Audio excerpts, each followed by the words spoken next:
Boa noite, meus irmãos, a paz do Senhor. Boa noite àqueles que estão nos ouvindo aí, das suas casas, onde estiverem aí. Eu creio que existe algo que vem do Senhor para nos comunicar nessa noite. Nós não estamos aqui somente cumprindo uma agenda eclesiástica, mas estamos aqui porque o Senhor tem nos direcionado para essa palavra.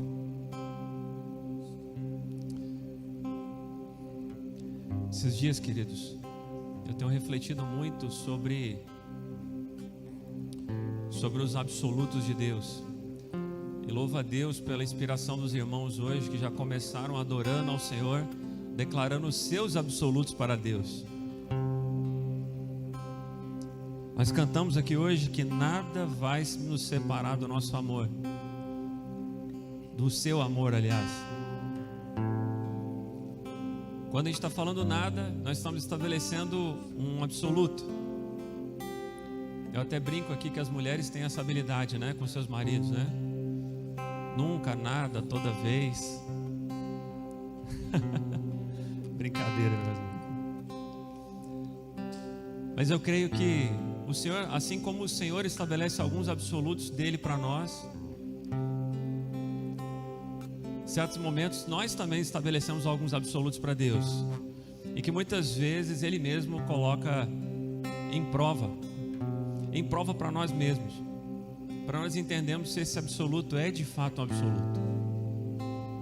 Timothy Keller, ele fala que todos nós somos ensinados que Jesus é a única solução, mas a gente só experimenta essa verdade quando a gente se encontra numa situação onde não há outra opção, só Ele. Então, queridos, num tempo difícil que estamos vivendo, o Senhor tem nos provado até mesmo alguns conceitos que nós estabelecemos, alguns ensinamentos que nós recebemos, para que se torne conhecimento e experiência plena. Amém, irmãos? Vocês conseguem me entender? Nós falamos aqui que ninguém é como Ele. Ninguém é como Ele. E aí, quando nós perdemos alguém que nós amamos muito do nosso lado, ou quando nós perdemos um familiar ou alguém que é muito importante, a gente começa a experimentar essa verdade. Ninguém é como Ele, como o Senhor. Querido, nós temos vivido um momento nas nossas vidas onde, na nossa sociedade, nós somos ensinados que não existe absoluto, que tudo é relativo. Eu até acompanho muitos irmãos que são advogados, e advogado tem sempre esse discurso, né? Pô, isso aqui é certo ou errado? Depende, não é isso? E o mundo prega isso muito para nós, queridos, que não existem absolutos, tudo é relativo. Imagina assim, você lendo lá Romanos 8:35, 8 de 35 a 39. Quem nos separará do amor de Cristo? A tribulação, ou a angústia, ou a perseguição, ou a fome, ou a nudez, ou o perigo, ou a espada? Como está escrito: por amor de ti, somos entregues à morte todo dia. Somos reputados como ovelhas para o matadouro. Mas em todas, olha outro absoluto aqui, em todas essas coisas, somos mais que vencedores, por aquele que nos amou. Porque eu estou certo que nem a morte, nem a vida, nem os anjos, nem os principados, nem as potestades, nem o presente, nem o porvir, nem a altura, nem a profundidade, nem alguma outra criatura poderá nos separar do amor de Deus, que está em Cristo Jesus, nosso Senhor. Queridos, o Senhor tem nos colocado nos limites daquilo que nós já vivemos como experiência. Sabe para quê?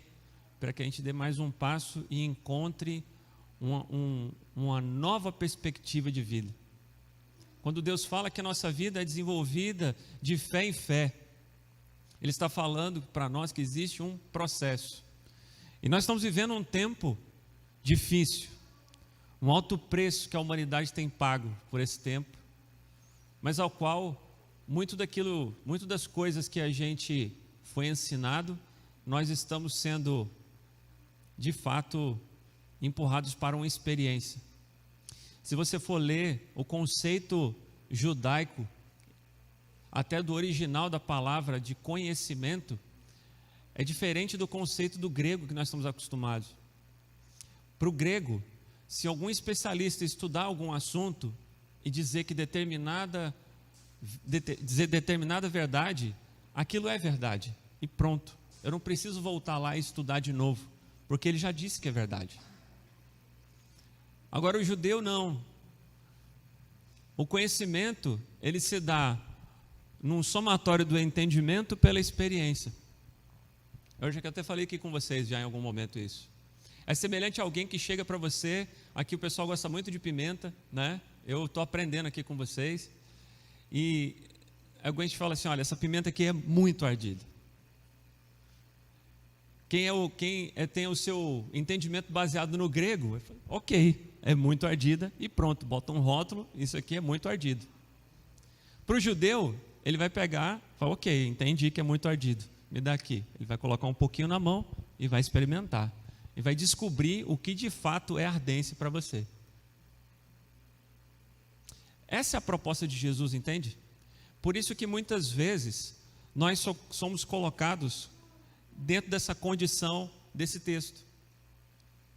Jesus, ele disse que toda a lei se resume em amar a Deus sobre todas as coisas e ao próximo como a ti mesmo. Só que isso é um entendimento que só se torna verdade quando nós temos a oportunidade de experimentar isso, de viver isso. Porque senão é um mero discurso do Tiago aqui para vocês, é um mero discurso ou um mero entendimento que você aprendeu em um curso, mas que aquilo não é totalmente verdade na tua vida.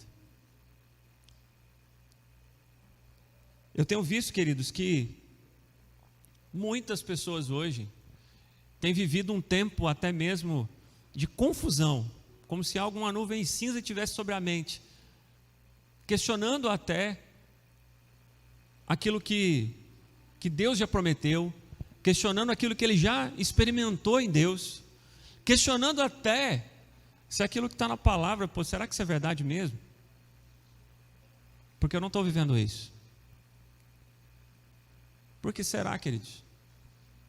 Será que em algum momento a gente se perdeu porque a gente começou a negociar algumas coisas? A gente começou a relativizar algumas coisas? Shirley estava me contando um exemplo de uma mãe e de uma filha num país onde o evangelho, o cristianismo é perseguido, onde você não pode professar a palavra de Deus. Uma mãe e uma criança foram pegas pregando o evangelho e foram presas lá por aqueles militares dali e começaram a ser torturados, a mãe e a criança. E a mãe permaneceu sem negar Jesus. Até o momento que eles perceberam que a mãe não ia abrir mão e nem a criança, eles voltam para a mãe e falam assim, olha, se você não negar o cristianismo e parar com isso, nós vamos matar o teu filho. E essa mãe volta para o filho, olha nos olhos dela, abaixa, olha nos olhos da criança e diz, meu filho, glória a Deus que nós viveremos juntos pela eternidade. Louvado seja o Senhor. Entende isso? Porque existem pessoas que elas também assumem absolutos diante de Deus, que não tem negociação. Não tem negociação. Não negocia. Às vezes, queridos, a gente deixa de experimentar aquilo que a Bíblia diz para nós, que a gente viveria novidade de vida, que o Senhor iria prover tudo, que a gente iria viver coisas mais excelentes do que Jesus, porque em algum momento nós estamos perdendo um pouco o foco do que é absoluto para Deus. E às vezes quando nós cantamos aqui que nada vai nos separar do amor do Senhor, Queridos, eu tenho visto que muitas pessoas têm sido confrontadas nisso esses dias. Que aí no momento que ele percebe que tudo à volta dele caiu, aí ele pensa, pô, eu acho que isso aqui dá, acho que o Senhor não está comigo aqui. Acho que de alguma maneira o Senhor não está nesse negócio. Poxa, eu passei minha vida toda servindo a Deus, mas olha como é que está a minha vida agora. Então não era nada, né? Então talvez algumas coisas poderiam tirar o amor do Senhor. Estou trazendo essa reflexão para vocês, queridos, porque essa é algo que eu até partilhei um pouco com o Richard e com o Tiago. São coisas que o Senhor tem falado muito comigo esses dias, para mim. Tiago, o que é absoluto para você de fato? Nós estamos vivendo, queridos, uma geração onde as pessoas vivem um constante descontentamento, uma insatisfação que não acaba nunca. Pessoas que olham para a sua situação e sempre está faltando alguma coisa.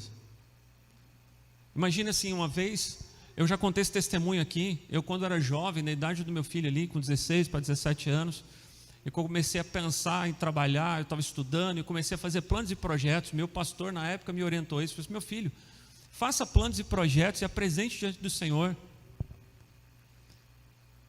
Só que eu comecei a fazer isso. Aí eu com 17, 18, 19, 20, e cada ano eu ia escrevendo ali, ia orando a Deus e buscando aquilo, e eu vendo as coisas acontecendo. Quando eu cheguei aos 24 anos, 25, eu já tinha esquecido dessa lista. E um belo dia eu cheguei à noite, depois do trabalho, bem à noite, eram as 11 e pouco, eu fui refletir sobre a palavra, orando ali, o Senhor me fez lembrar dessa lista. Mas meu filho, pegue a lista. Eu peguei a lista e olhei que estava tudo, tinha cumprido. Tudo aquilo que eu sonhava tinha cumprido. E eu comecei a agradecer muito a Deus por aquilo. Só que aí o Espírito Santo voltou comigo assim, falou assim, agora que eu fiz aquilo que você queria, você pode fazer aquilo que eu quero?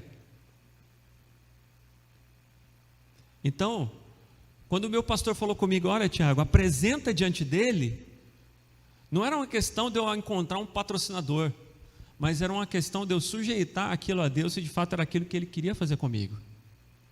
Porque, queridos, a nossa satisfação, se ela está em nós mesmos, tem alguma coisa errada. Se a sua satisfação está em você, eu posso te garantir uma coisa: você vai passar a vida toda buscando alguma coisa que você não vai encontrar. Sempre vai estar faltando alguma coisa. A única coisa que pode nos preencher completamente é o Senhor Jesus. Queridos, nós estamos vivendo uma geração, eu até comentei isso um pouco com o Davi também. Falei, filho, você já percebeu que você abre a timeline do Instagram, as pessoas estão o tempo todo perguntando para os pastores, que abre ali o seu box ali de perguntas, o que eu não posso fazer? Já percebeu? Pô, é pecado fazer isso? É pecado fazer aquilo? É pecado fazer não sei o quê? Mas olha só, Jesus, quando ele estabeleceu o primeiro e o segundo mandamento, ele estabeleceu numa condição onde na lei judaica existia 673 leis, dizendo o que você podia e o que não podia fazer. Aí o que Jesus fala assim, olha, tudo isso aqui resume a amar a Deus sobre todas as coisas, o teu próximo como a ti mesmo. Pô, mas eu não vou olhar para nada disso. Não, na verdade, não é sobre o que nós não vamos fazer, é sobre o que nós vamos fazer. Fica parecendo que é uma discussão, eu não sei se você já percebeu assim, quando você está na sua época de escola, você já percebeu aqueles alunos que ele já entrava num curso, ou você que já foi em faculdade ou outros cursos, que a primeira coisa que o aluno pergunta quando ele chega na aula, ele fala assim, professor, qual que é a média para passar? Entende? Pô, a média aqui é 5. Ah, então beleza. Então eu só preciso tirar 5 para passar. É como se nós estivéssemos vivendo a nossa vida assim, qual que é o mínimo para eu poder entrar no céu? É tanto. Não, então se é tanto, então nesse outro espaço aqui, eu posso fazer o que eu quero. Então eu vou ficar sempre trabalhando no limite aqui. Eu costumo dizer que esse é o princípio da mediocridade, onde eu não quero coisas excelentes, eu quero fazer o mínimo possível, porque o que eu quero é satisfazer a minha vontade. Eu nem queria estar aqui nessa escola. Eu nem queria estar aqui nesse negócio aqui. Quantos cristãos que eu já conversei que falam assim, poxa, o que é mais importante para você? A salvação. É mesmo, querido? Então, se tiver salvação, está sussa. Está sussa. Só precisa da salvação. É por isso que a gente vive à beira, quase que à beira do caminho. Porque você fica sempre no limite ali. Peraí, não vou ficar sempre no limite aqui, ó. Eu só não posso pisar fora. Se eu ficar dentro da linha aqui, eu estou dentro. É como se você tivesse misericórdia, né? Como se você estivesse lá naquelas micaretas lá do carnaval e tem a corda, né? Aí tu está no limite da corda aqui, ó. Eu entro, mas não entro, né? Mas fica aqui no limite da corda, né? Graças a Deus que a maioria dos irmãos aqui acho que nunca foram nesse negócio, né? Eu também só vi pela TV. Queridos, eu queria resumir aqui a minha palavra nesses três pontos, porque se a gente for falar sobre todos os absolutos de Deus, a gente não vai ter tempo. Mas eu queria incentivar você a você fazer essa reflexão sobre o que é absoluto para você, para com Deus, e o que para com Deus é absoluto sobre você. Entende? Eu queria que você refletisse sobre isso. Hoje eu vou falar sobre 3 pontos apenas, que foram esses que eu dei essa introdução aqui. Que o primeiro ponto que a gente acabou de falar foi o quê? O primeiro absoluto de Deus é que toda lei se resume, sempre você vai ler assim, né? Um absoluto tem que ser tudo ou nada. Então é tudo. Toda lei se resume a uma coisa: amar a Deus sobre todas as coisas e o teu próximo como a ti mesmo. Lucas 10, 25. Eis que se levantou um certo doutor da lei, tentando e dizendo: Mestre, que farei para herdar a vida eterna? E ele lhe disse: O que está escrito na lei? Como lês? E respondendo, ele disse: Amarás ao Senhor teu Deus de todo o teu coração, e de toda a tua alma, e de todas as tuas forças, e de todo o teu entendimento, e ao teu próximo como a ti mesmo. Você viu que ele estabeleceu alguns absolutos aqui? É tudo, não é mais ou menos. Aí eu tenho sempre dito para os irmãos, leiam lá Mateus 6,24. Mateus 6,24 é um texto muito claro, que fala assim: ninguém pode servir a 2 senhores, porque ou há de odiar um e amar o outro, ou se dedicará a um e desprezará o outro. Não podeis servir a Deus e a Mamon. Por isso vos digo, não andeis cuidadosos quanto à vossa vida, pelo que haveis de comer, ou pelo que haveis de beber, nem quanto ao vosso corpo, pelo que haveis de vestir. Não é a vida mais que o mantimento, e o corpo mais que o vestuário? Aqui, querido, quando ele fala que é ninguém, não tem como servir a 2 senhores. Não tem como você relativizar uma vida com Deus e as paixões do mundo. Não tem como. A Bíblia estabelece esse absoluto. É ninguém. Então isso é uma coisa que não adianta você querer negociar. Se você negociar isso, você em algum momento você vai se perder. Você nem vai dar certo com Deus e nem vai dar certo no mundo. Você vai ficar no meio do caminho, talvez paralisado, sem saber e sem progredir. Eu sempre falei com o Richard isso aqui, eu falei assim: querido, sabe quando as pessoas de fato se desenvolvem em qualquer coisa? É quando ela entende que aquilo é uma questão de sobrevivência, é tudo ou nada. Ela se entrega para aquilo e acabou. Imagina assim, o Richardson, eu sempre escuto o testemunho dele, quando ele começou a empresa dele, ele não tinha outro emprego. Ele estava desempregado, ele falou assim: não, eu ou assumo a empresa, ou não sei, eu vou distribuir currículo. E quando ele entrou na empresa, ele falou: cara, é tudo ou nada, eu vou fazer esse negócio dar certo. Ele não ficou trabalhando lá e mandando currículo para outros lugares. Não, vou trabalhar aqui, mas vou mandar currículo para outro lugar, né? Que vai que não dá certo, vamos mandar currículo para outro lugar. Não, querido. Ele entrou e falou assim: não, vai dar certo. Isso aqui vai dar certo. Com Deus não é diferente, querido. Quando você levanta a tua mão e entrega a tua vida para Jesus, não tem como pegar só um pedacinho. Não, me empresta aí, Jesus, só um minutinho. Eu dei para você, é verdade, mas me empresta aqui só um minutinho, que eu tenho que fazer um negócio que é para mim aqui. Eu vou fazer um negócio que é para mim. É por isso que muitas vezes, queridos, a gente não consegue viver a totalidade do reino de Deus, aquilo que Deus quer fazer conosco, porque a entrega é parcial. E o Senhor o tempo todo Ele está nos colocando em limites para que a gente perceba isso. A provação, quando vem para nós, não é para provar para Deus, é para provar para nós mesmos quem nós somos. O Senhor não está aqui estabelecendo teste na vida de vocês, falando assim, não, vou fazer um teste aqui com a Valdete, vamos ver se ela vai passar. Não é sobre isso. Vou estabelecer um teste aqui com a Cléia, ver se ela vai passar. Não é sobre isso. Na verdade, quando Deus olha para vocês, Ele fala assim, eu quero que ela rompa um pouco mais. Deixa eu ver onde está o limite dela. Eu vou mostrar isso para ela, qual é o limite dela. Está aqui, ó. Cléia, seu limite é esse. Está aqui, ó. Agora só tem uma opção. Ou tu está comigo, ou tu está só. Não tem como. Não tem outro caminho. Entende? Nós só conseguimos entender que Jesus é tudo quando não existe outra opção. Aí a gente entende, porque a gente experimenta que Ele é tudo. Nesse texto aqui, querido, que eu falei que ninguém pode servir a dois senhores, se você for ler um outro texto um pouco mais para frente de Paulo, em Filipenses 3, de 17 a 19, ele compara, porque aquele texto ele fala que não pode servir a dois senhores, e ele dá um exemplo de Deus e Mamon, que representa o dinheiro. Em Filipenses 3, Paulo classifica que o nosso ventre também é um Deus, que as pessoas que vivem em função de si mesmo. Poxa, mas o Senhor não vem para patrocinar tudo aquilo que eu sempre sonhei? Querido, deixa eu dar uma notícia para você. Foi não. Jesus não é um patrocinador dos nossos sonhos. Na verdade, o que o Senhor faz conosco é muito maior, querido. Na verdade, Ele já estabeleceu planos a nosso respeito, muito maiores do que os nossos. Então, o que Ele quer é se mostrar a plenitude da criação, do amor, quer se mostrar através de nós. Quando a gente tem essa revelação em Deus, a gente começa a olhar para os nossos planos e fala assim, poxa, isso aqui dá para deixar em segundo plano. Se o Senhor quiser fazer, amém. Se não quer, tudo bem. Se quiser também, não tem problema. Eu estava comentando isso com meu filho. O problema não é que nós não devemos ter sonhos, não é isso.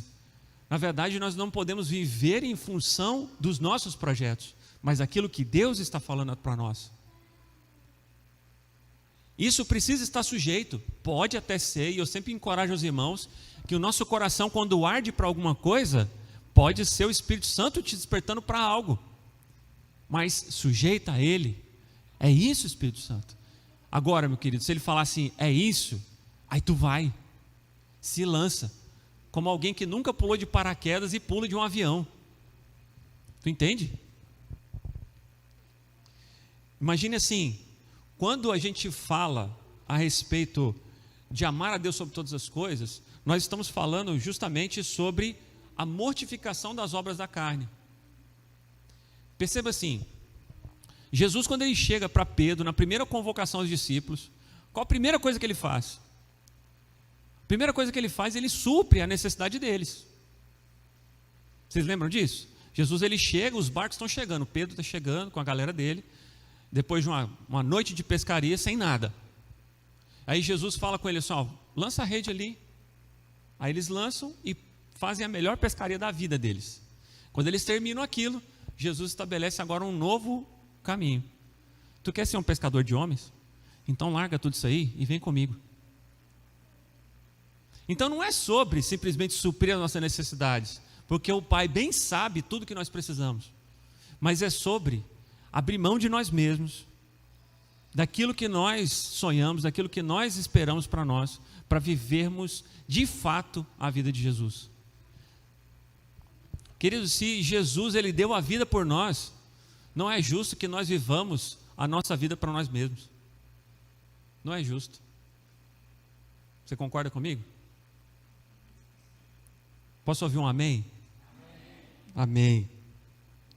Olha, Lucas 14, 26, 27 diz que se alguém vir a mim e não aborrece seu pai, mãe, filho, filhas, irmãos, irmãs e ainda também sua própria vida, não pode ser meu discípulo.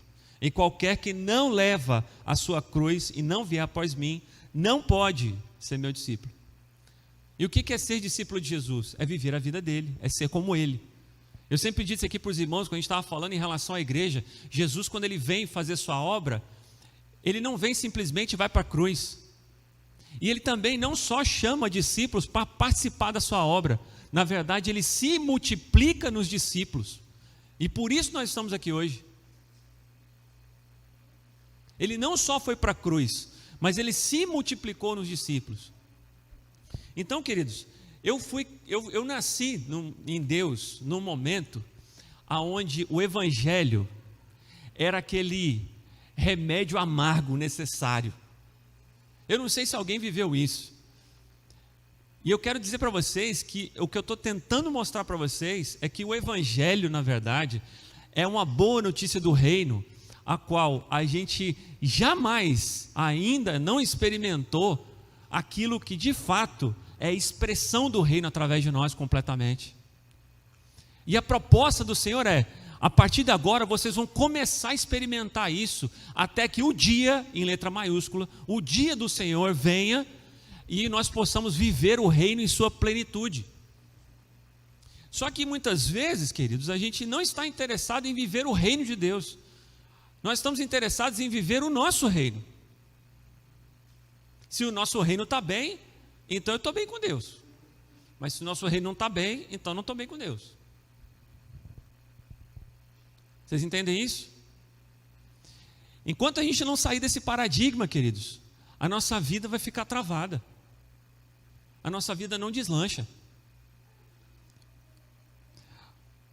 Isso conecta com o segundo fundamento que eu queria trazer para vocês, o segundo absoluto, né? Que a gente falou um pouco aqui. A satisfação e contentamento precisa estar em Deus. Primeiro eu falei sobre amar a Deus sobre todas as coisas. A segundo é a satisfação e o contentamento somente em Deus. Quem conhece aqui o Salmo 23, 1, versículo 1 só. O que ele diz?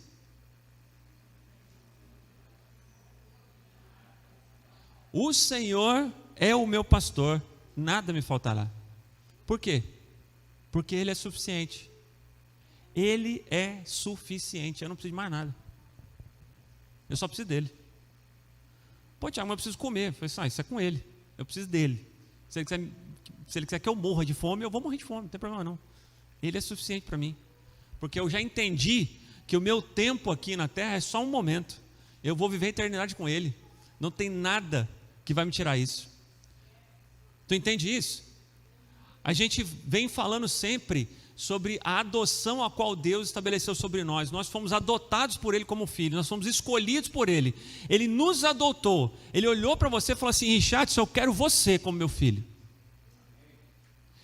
Eu já até expliquei que no judaísmo, ou para o povo judeu, é muito diferente de um filho natural de um adotivo. O adotivo ele tem muito mais peso do que o natural, porque o natural ele não escolheu, nasceu. Inclusive pela lei judaica ele pode deserdar um filho natural, mas um filho adotivo jamais, porque você escolheu. O Senhor nos escolheu, o Senhor te escolheu. Imagina, eu falo com os meus filhos, filhos, já parou para pensar que a nossa esperança é que nós vamos viver a eternidade juntos. Nós vamos viver a eternidade juntos. Por isso eu não abro mão do Senhor por nada. Porque não me interessa o tempo que eu vou viver aqui. Hoje eu tenho 40 anos. Espero chegar pelo menos aos 100, com saúde. Em nome de Jesus. Mas 100 anos, o que é 100 anos para Deus diante da eternidade? Não é nada, queridos. Eu falo sempre com o Davi, eu fico assistindo um programa que passa na Mais TV, que chama O Mundo Visto de Cima. Eu gosto demais de ver esse negócio.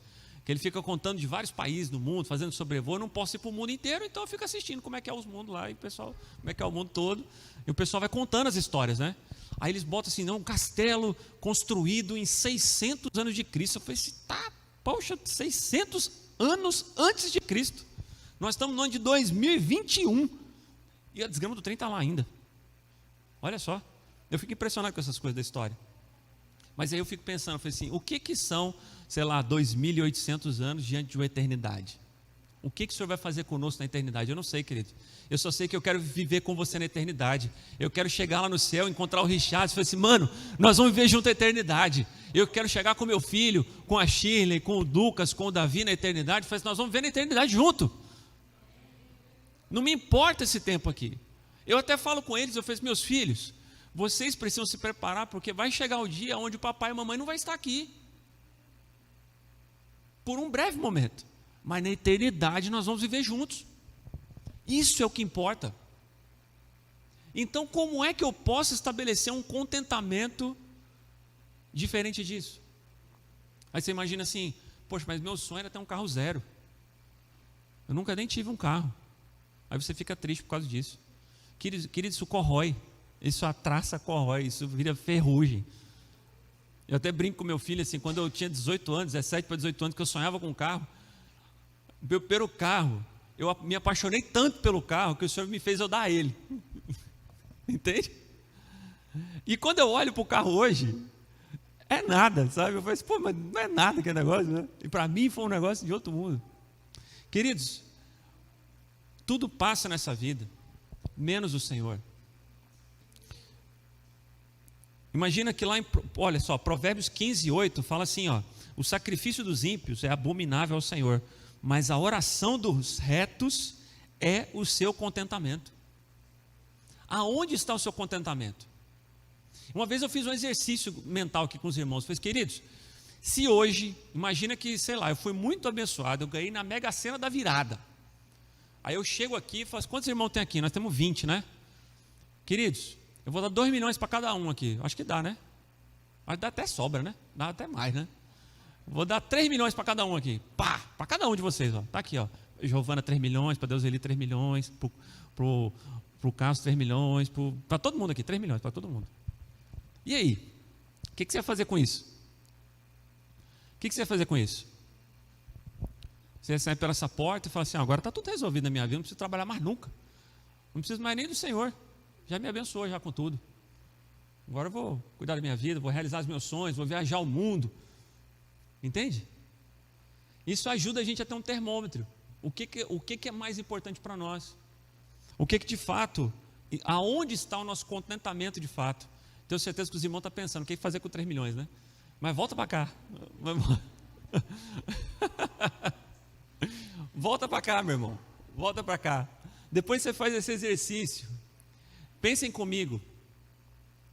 Não tem dinheiro que possa pagar, querido, aquilo que nós vamos ter na eternidade. Não tem como. Olha só. Provérbios 19, de 21 a 23, fala assim, ó. Muitos propósitos há no coração do homem, porém, o conselho do Senhor permanecerá. O que o homem mais deseja é o que lhe faz bem, porém, é melhor ser pobre do que mentiroso. O temor do Senhor encaminha para a vida. Aquele que o tem ficará satisfeito e não o visitará mal algum. Você sabe por que ele não visita mal algum? Porque na verdade, meu querido, quando seu contentamento está plenamente em Deus, não tem nada que aconteça nessa vida que possa tirar isso de você.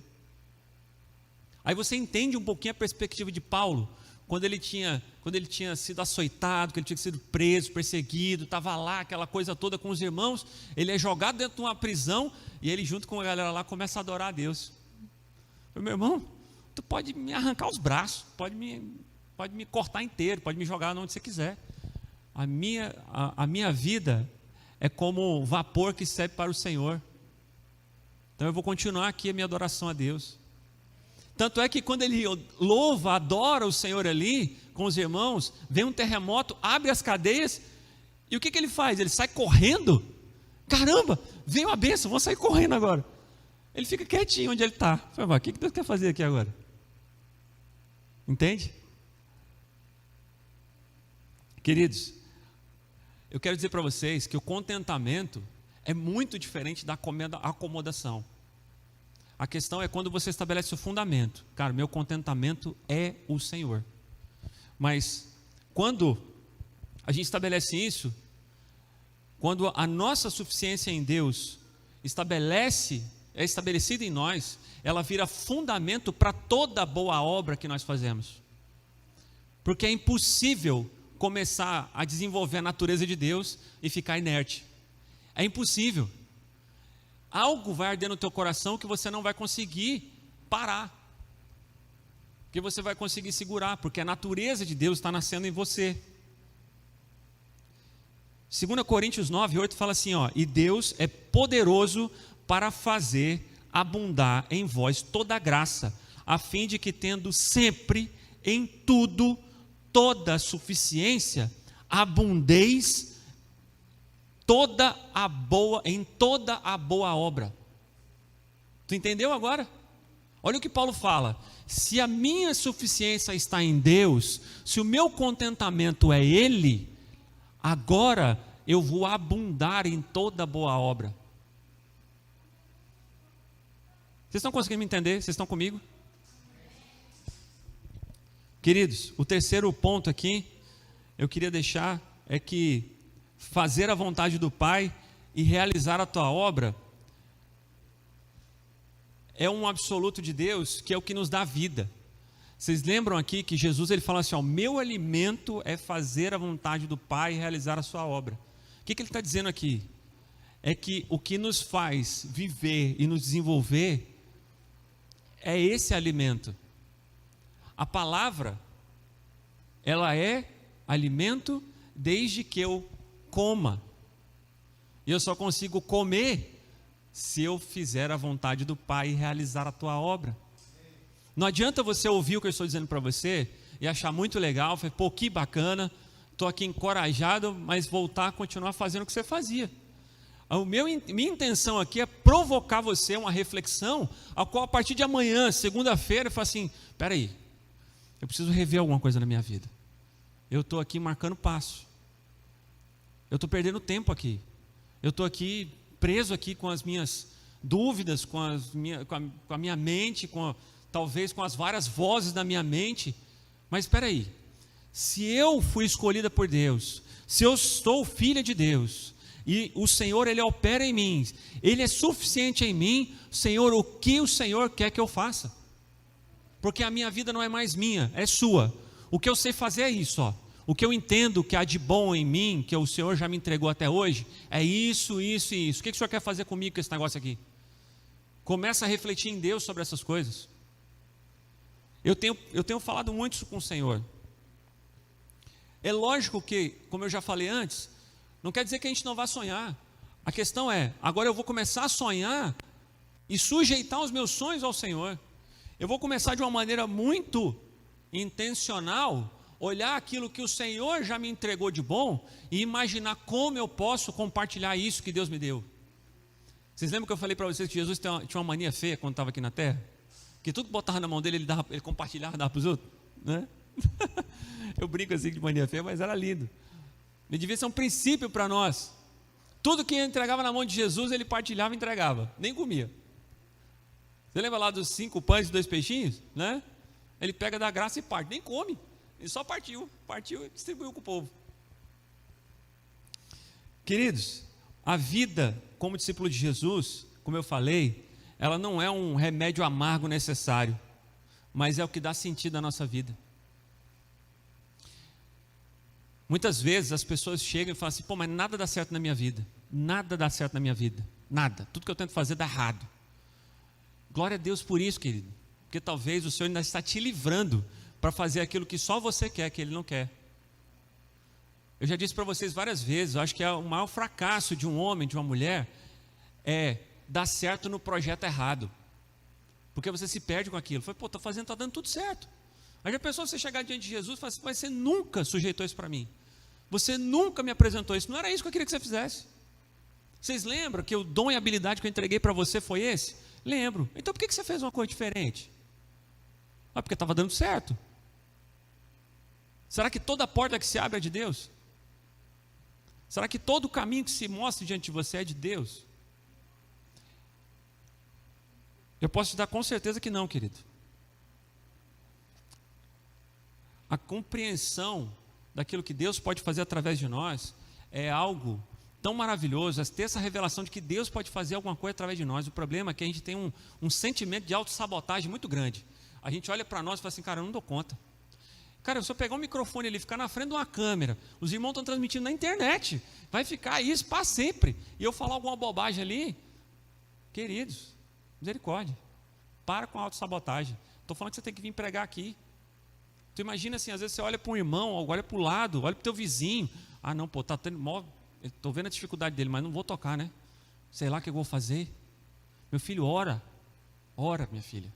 Ora por ele e o Espírito Santo vai te dizer o que você vai fazer. Nem que seja de longe, você fala assim, ô querida, estou aqui, viu? Precisar? Entende?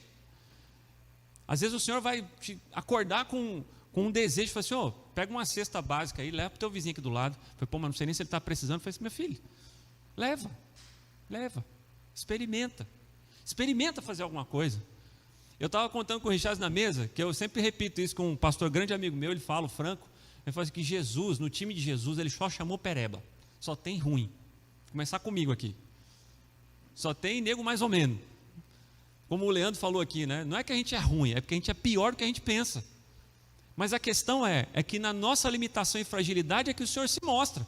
Mas o que Ele precisa de nós é só que a gente levante a mão, fala assim, Senhor, eu estou aqui, eu sei que eu não presto, eu sei que eu não tenho nada de bom, a não ser o Senhor, mas eu estou aqui. Se o Senhor quer me usar aqui como intercessão entre o céu e a terra, eu estou aqui, me usa. Eu dei minha vida para Ti. O Senhor me deu habilidades com algumas coisas, me deu dons, agora me usa. Eu sempre tenho feito essa reflexão com meu filho que está ali atrás, o Davi, que está com 16 anos e pensando o que vai fazer da vida. Eu falei assim, filho, o Senhor quer fazer coisas extraordinárias através da tua vida. Não fica limitado a só suprir uma necessidade momentânea ou a só ter uma boa imagem, mas seja relevante na sua geração. Deus quer fazer algo tremendo através de você. Então não gasta a sua vida à toa. Gaste em algo que o Senhor está dizendo para você fazer. E aí eu não estou dizendo que ele tem que ser missionário para viver lá na África, lá na Zâmbia, que ele tem que virar pregador, que ele tem... Não estou dizendo isso. Pode ser psicólogo, pode ser advogado, pode ser engenheiro, pode ser mecânico, pode ser técnico, pode ser auxiliar de enfermagem, pode ser... Meu irmão, o Senhor, Ele distribuiu dons a todos nós. O que nós precisamos é desenvolver isso nele. E coisas grandiosas Ele vai fazer através de nós. Só que às vezes a gente se contenta com os nossos planos. Jeremias 29:11 fala assim, ó, isso Deus falando, porque eu bem sei os pensamentos que tenho a vosso respeito, diz o Senhor, pensamentos de paz e não de mal, para vos dar o fim que esperais. Então me invocareis, e ireis e amareis a mim, e eu vos ouvirei, e buscar-me-eis e achareis, quando me buscares com todo o vosso coração. É todo, não é só um pedaço. Você não tem curiosidade para saber o que Deus pensa a respeito de você? Eu tenho, querido. Senhor, o que o Senhor pensa a respeito de mim? O que você tem pensado a meu respeito, que eu poderia fazer através do Senhor? É isso que Ele está querendo dizer. Eu sempre cito aqui o texto do Salmo 139. Agora, o que Deus tem planejado? Salmo 139, do 13 ao 17, fala assim, ó, tu criaste o íntimo do meu ser e me teceste no ventre da minha mãe.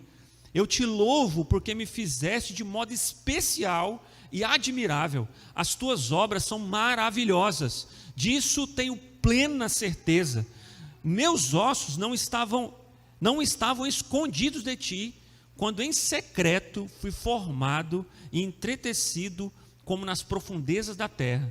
E os teus olhos me viram embrião, e todos os dias determinados para mim foram escritos no teu livro, antes de qualquer deles existir.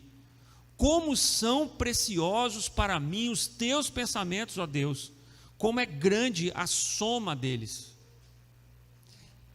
Querido, eu vou dar um desafio para você. Você acha que é possível você planejar algo melhor do que Deus para você? E por que você fica se questionando que talvez Deus não fale com você? Eu vejo, queridos, que muitas vezes a gente assume os nossos planos, mesmo sabendo que eles não são os melhores, pensando assim, não, mas é o que tem para hoje, é o que eu consigo enxergar hoje, então eu vou tocar aqui. Uma hora, se Deus quiser falar comigo, Ele fala. Esse é o conceito do mundo. Ou seja, eu vou fazer uma parte aqui. Não, se der certo com Deus, Deus me chama, eu volto. Mas aqui em Jeremias ele fala que nós devemos nos chegar a Ele. Nós devemos buscá-lo e nós o encontraremos. O problema, queridos, é que às vezes a gente senta uma vez para orar a Deus e pergunta, Senhor, o que o Senhor quer que eu faça? E a gente não aprendeu a linguagem do Espírito ainda. E aí a gente fala assim, Deus não falou nada comigo. Então amanhã eu vou continuar fazendo o que eu fazia. Queridos, se vocês for olhar Atos dos Apóstolos, depois que Jesus foi crucificado e ressurreto, Ele falou que apareceria de novo. Vocês lembram disso? Então os discípulos ficaram reunidos 40 dias esperando a manifestação do Senhor e não saíram de lá até que Ele se manifestasse. Tu lembra de Moisés quando ele fala, Senhor, se tu não for eu não vou? Será que a gente tem essa coragem de fazer isso? E se eu não vou sair daqui se o Senhor não me enviar? Eu não vou dar mais um passo se o Senhor não me direcionar. E todos os dias eu vou te buscar, Senhor.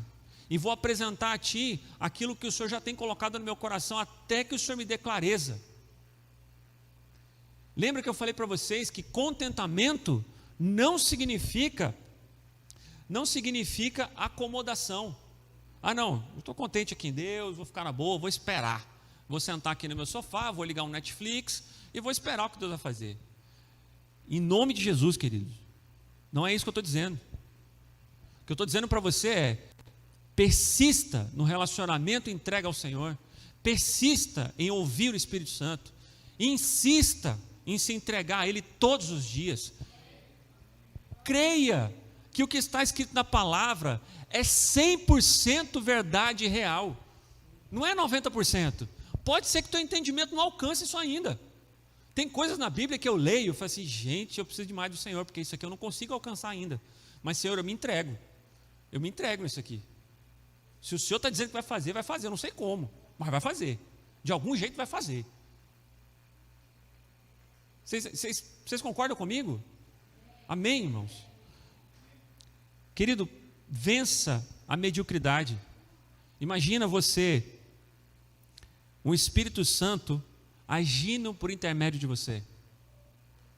Olha o que Jesus disse lá em João 14, de 10 a 12. Ele diz assim, isso naquele momento, nesse capítulo 14, os discípulos estavam perguntando para Jesus, pedindo para que mostrasse o Pai. E aí ele fala assim, não crês tu que eu estou no Pai e que o Pai está em mim? As palavras que eu vos digo, não as digo de mim mesmo, mas o Pai que está em mim é que diz, e é quem, o Pai que está em mim é quem faz as obras. Crede-me que eu estou no Pai e o Pai está em mim. Crede-me, ao menos por causa das mesmas obras. Na verdade vos digo, que aquele que crê em mim também fará as obras que eu faço, e as fará maiores do que estas, porque eu vou para o meu Pai.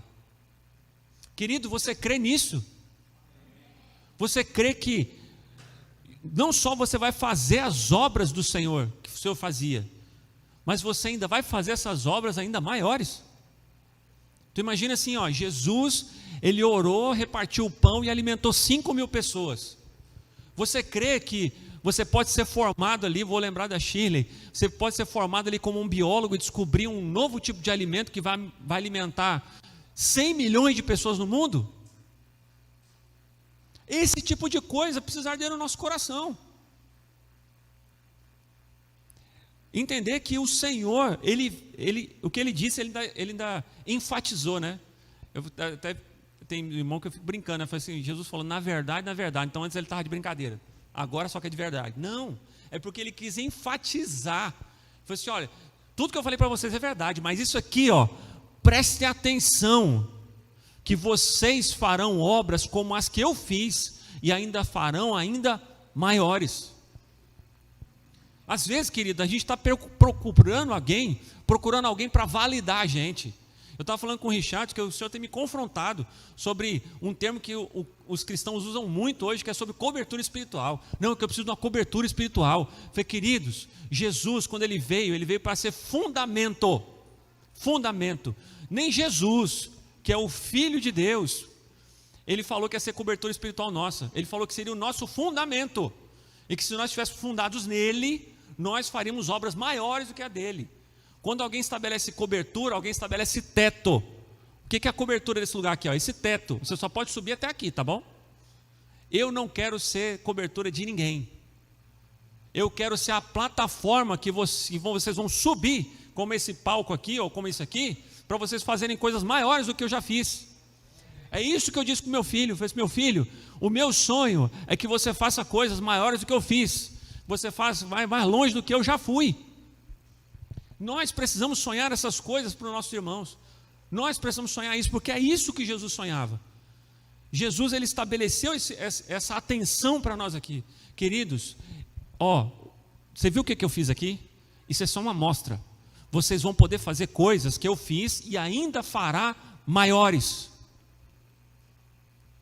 Vocês entendem, queridos? Amém por isso? Eu queria terminar aqui pedindo para que você confie mais nos planos do Senhor do que nos seus. Então, dê graças a Ele em todos os momentos. Se você crê que o Senhor é Senhor da sua vida, em tudo dá graça. Pô, Tiago, mas está ruim a situação. Eu pensei, amém, querido. Amém. Glória a Deus por isso. Glória a Deus por isso. Porque de alguma maneira o caráter de Cristo está sendo forjado em você. Confie, se entregue a Ele, que existe um plano maior do que você pode imaginar, algo que talvez você ainda não conseguiu perceber. Só se entregue e confia nisso. Pare com essa autossabotagem de achar que você não é capaz. E de fato, nenhum de nós somos capazes. Eu costumo dizer que a oração é a declaração pública da nossa incapacidade. A oração, ela expressa isso. A nossa incapacidade de fazer qualquer coisa, mas buscando no Pai, que só Ele pode fazer. Então, querido, sujeite todos os teus planos e projetos a Ele. Comece a fazer um exercício de olhar assim, se você tem algo de bom na tua vida, imagina assim, eu creio que o Senhor deu algo para vocês. Eu creio que o Senhor colocou algo na vida de vocês. Eu creio que teve pessoas aqui que já tiveram experiências com Deus, a qual Deus já colocou algo nos corações de vocês. Sabe o que eu estou orientando você? Olha para isso e começa a apresentar diante do Senhor. Eu falei, Senhor, eu percebo que o Senhor já me deu isso em algum momento. O Senhor já entregou isso aqui para mim em um momento.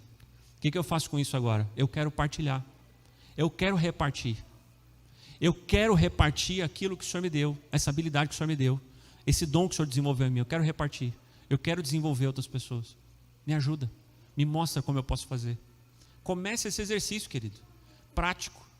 Faça uma autoanálise e veja, baseado na tua história, o que Deus já fez com você, até onde Ele já te levou até agora, o que tem na tua vida que você pode partilhar. Eu tenho certeza que todos aqui o Senhor já depositou algo. Não desvalorize o que Deus já colocou na sua mão. Lembra que o Senhor não precisa de muito para fazer um negócio grande. Na mão de Moisés, Deus só precisou de um cajado, um pedaço de pau, para poder abrir um mar. Só precisou disso. Você lembra que o Senhor pergunta para ele, o que tu tem na mão? Eu falei, não tenho nada. Não, tu tem um cajado. Lança o cajado na terra. Ele lançou, virou cobra.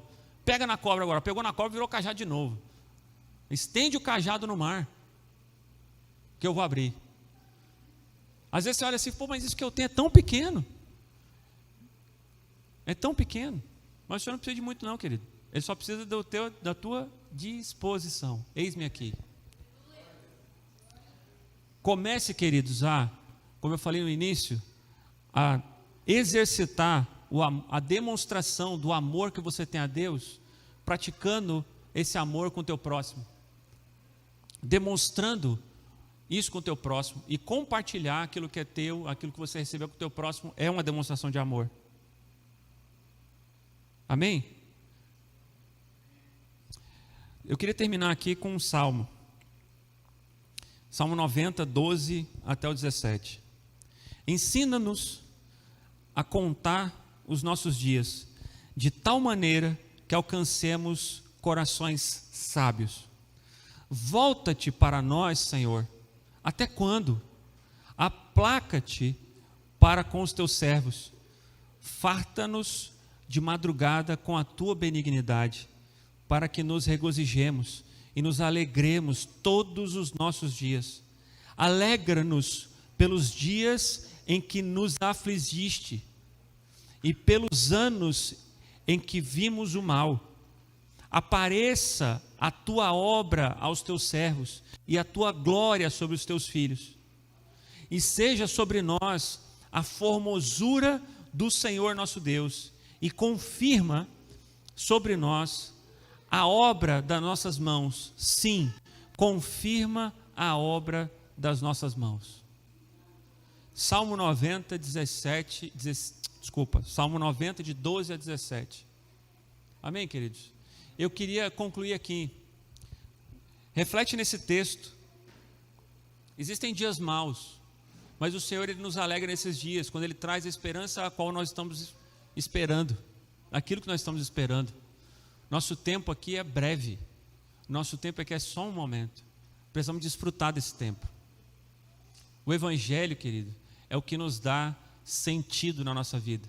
Quando você olha para as pessoas do mundo, elas olham para si e falam assim: olha, não sei que sentido tem na minha vida, mas quando nós olhamos para o Senhor, aquilo que é o reino de Deus, e como nós nos desenvolvemos para ser a imagem de Jesus, nós encontramos de fato um sentido na nossa vida, porque nós estamos caminhando para a eternidade, queridos.